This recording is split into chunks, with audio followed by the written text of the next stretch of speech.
The College Board can be so vague sometimes. I mean, check out 1.4 State Building in the Americas. They give you the most generic description of what you should know. Oh, they had continuity, innovation, and diversity?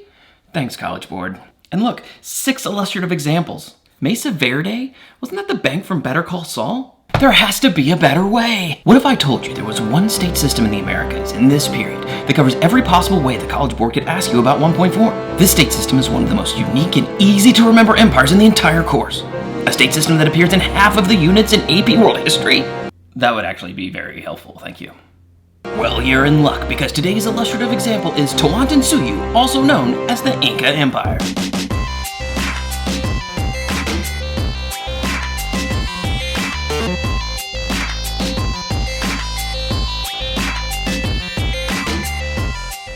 What up, I'm Ben Freeman from FREEMAN-PEDIA.com, where I try to decipher AP World History Modern to people like you all over the world. But when I can't find resources on a certain topic, or there are too many examples given by the College Board, like we have today, I have to turn here to the good folks at Illustrative Examples. This week, I hope you brought your hiking boots, because we are elevating to the peaks of the Andes Mountains to see the largest pre-Columbian empire in American history. But it's way too early for me to randomly throw words around like Quechua, Quipu, or Urca Chile at you. Let's get some context. You can't randomly start talking to someone about post-classical road building not tying socialist mountain people. You gotta ease me into that one, bruh. Bring me into this world in which the Inca Empire exists. You gotta put the Incan Empire in some global historical context. Side note, you gotta put your argument into context on both of the 2 long essay questions, the TBQ and the LEQ. And I do context in all of these illustrative examples videos, but you know who doesn't do context? You don't do context. I'm making this in 2022, and on the DBQ this year, only 42% of the people got this point. So yeah, don't leave this point behind. Take the topic you're talking about and set it up with some background that leads into your greater argument. It's the Star Wars crawl.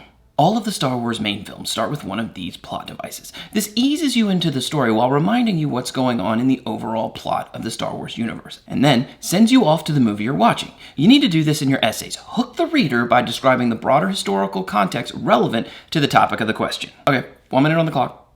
Context is meant to bring people up to speed. You gotta be brief here. You don't need some long diatribe about mountain altitudes and cross-cultural comparisons about Roman and Inca road building techniques. Set up the argument, give some background, and do it in under a minute. Frankly, a minute is starting to seem like too much time. AP World History starts in the year 1200. Now, I covered this in the first dozen dates to know for AP World History video, but 1200 isn't some magical date. It's a nice historical trough. After all that classical stuff is done, but before the Mongols and the fun of the early modern period begins. And it's in that first period, the post-classical period, 1200 to 1450, where we meet the ultimate American empire. The Incan Empire. I know we're not supposed to stereotype groups of people, but let's stereotype groups of people. The Aztecs were lake people. The Sioux were plains people. The Mongols were horse people. The British are tea people. The Dutch were spice people. The people of Timbuktu were desert people. The Inca were mountain people. Check the geography out. The Incan Empire emerged on this globally narrow strip on the Andes Mountains. To their west is the largest ocean on the planet, and the driest desert on the planet. Look at this place. The Atacama Desert is where NASA tested a bunch of their Mars rovers. There are spots in the Atacama Desert where humans have never detected rain.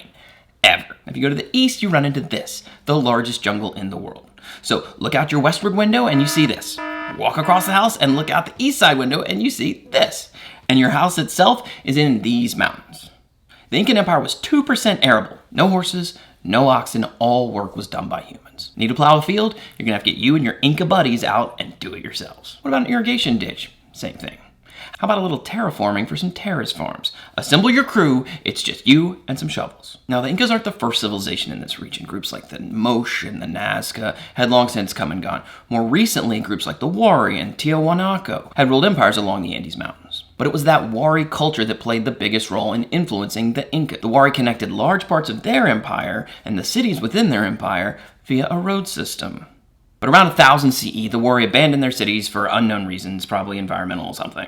The group that rose up to fill that power vacuum left behind by the absence of the Wari, an upstart group that emerged on the border between the Wari and the Tiahuanacan, the Incan Empire. Was that it? Under a minute? Tell me I got it. I didn't. I was way over. Oh, I'm so sorry. The Inca emerged on top of a mountain chain next to the driest desert and the largest rainforest on the planet. Throw some respect on their name, giving them a minute. Anyways, keep your context short and make sure you explore the greater historical context of your topic. And don't forget, be sure to tie your contextualization back to the topic you're writing about. In my case, the Incan Empire. All right, enough context. Let's get to the actual example. Looking back at this thing, the C.E.D, this is the source for everything you have to know for the AP exam. I'll link the PDF version in the comments below. For 1.4, you can see they want you to focus on the governance. So you can see what they literally mean here, but it's basically how did they rule and maintain power. Therefore, we are looking at how the Incan Empire actually functioned today. And it's super easy to want to jump to what happened when the Spanish showed up. But check this period again. It's 1200 to 1450. Pizarro and the boys don't show up until 1532. Ain't no Europeans around here yet. To help you out, I'm going to focus on 3 things to know about Incan governance. First, the Incan Road. Okay, so we got this new group taking the reins from the Wari and rapidly expanding their empire. First issue, you are a mountain people, and if you've ever climbed a mountain, you might know how tough it is to maneuver up there. Want a successful mountain empire? You have to successfully connect that mountain empire. And the Incan Road might be the best example of connecting a vast empire in all of AP World History Modern. Check out this modern highway, the AH1, from Istanbul to Tokyo. The Incan Road, twice as long as this highway. And it was actually 2 roads. Both went north to south. One was along the coast, and the other more important one was up in the mountains. And this ain't a Silk Road. Its primary use was for transporting the military and information.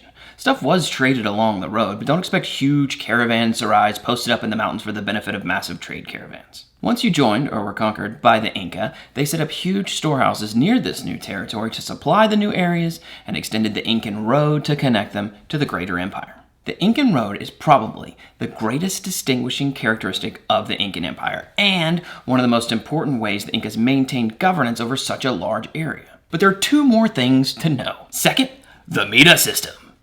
It's pretty early in the course, so I'm not sure how familiar you are with the tenets of Marxist socialism, but the Incan Empire was probably the best example of a pre-Marxist state. Simply put, there was no private property in the Incan Empire. Everything was shared. That's not your house, that's the Incan Empire's house. That's not your llama, that's the Incan Empire's llama. You got married? Congratulations! The Incan Empire will give you a house, some land, and some seeds. Start farming. Had a kid? Aww. You get more land and more seeds. Any food you don't eat, since it is the property of the Incan Empire already, that food is then returned to said Incan Empire. So if you weren't making any money and didn't own anything, how do you pay taxes?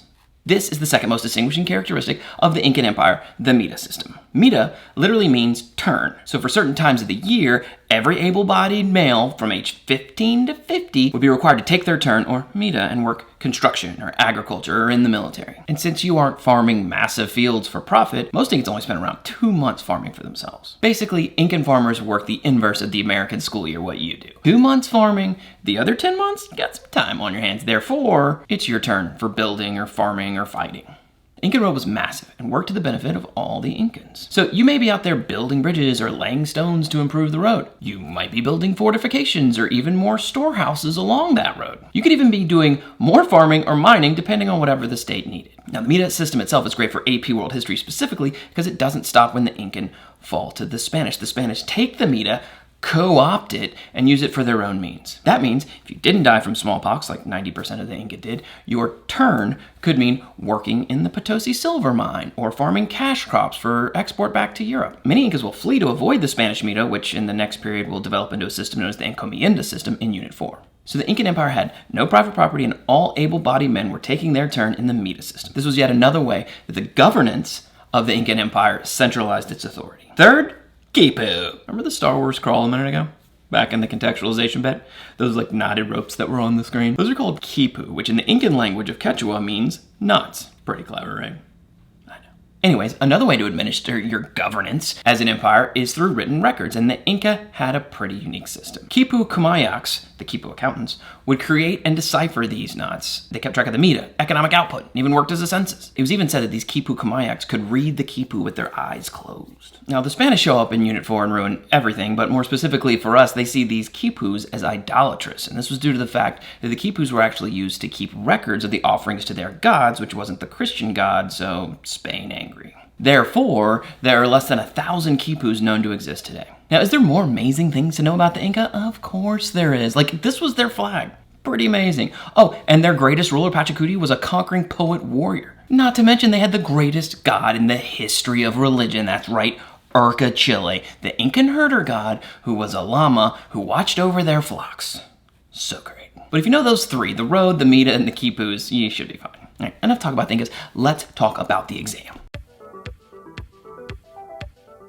Well, you don't have to look very far to find the Incas on the exam. The 2022 AP World History exam had the following LEQ option. Not sure how much you know about the exam at this point, but on the LEQ, or the long essay question, they give you 3 options to choose from and you have to pick one. And in 2022, the first option was all about how one pre-Columbian state, or they're not going to ask you about every illustrative example, rather they'll ask you, in this case, about state systems in the Americas, and the Incas are one. So they'll give you a little background just to help you out because you are at the end of like a 10,000 hour exam. But then they say, develop an argument that evaluates the extent to which one pre-Columbian state in the Americas was successful in consolidating and centralizing authority in this period. And you could have used any of that stuff we talked about today. So don't skip the first 2 units because they are less asked about on the exam. You could have destroyed this LEQ with a few examples from the Incan Empire. All right, let's wrap up. Too long? Didn't watch? Let's run it back. I was feeling overwhelmed with the amount of American state systems to know for AP World History. I may have gone slightly over in my contextualization because I felt it necessary to describe to you what a mountain is. I demeaned huge swaths of Native American groups by declaring the Incas to be the best. And I called them mountain people. I broke down the top 3 things to know about the Incas, the Incan roads, the Mita, and the Quipu. Were there examples on past exams? Yes. Last year's LEQ had a pre-Columbian American governance question. Okay, thanks for watching. Once again, I'm Ben Freeman from FREEMAN-PEDIA.com. If you have suggestions or comments, post them below. I do respond to them from time to time, so if you got questions, let me know. I can help out. Oh, and subscribe if you want to get these when they post. I got a bunch of these coming up this year. Make sure you're subscribed. You'll get them right in your feed. You know how YouTube works. All right, good luck on the exam, man. I'll see you next time.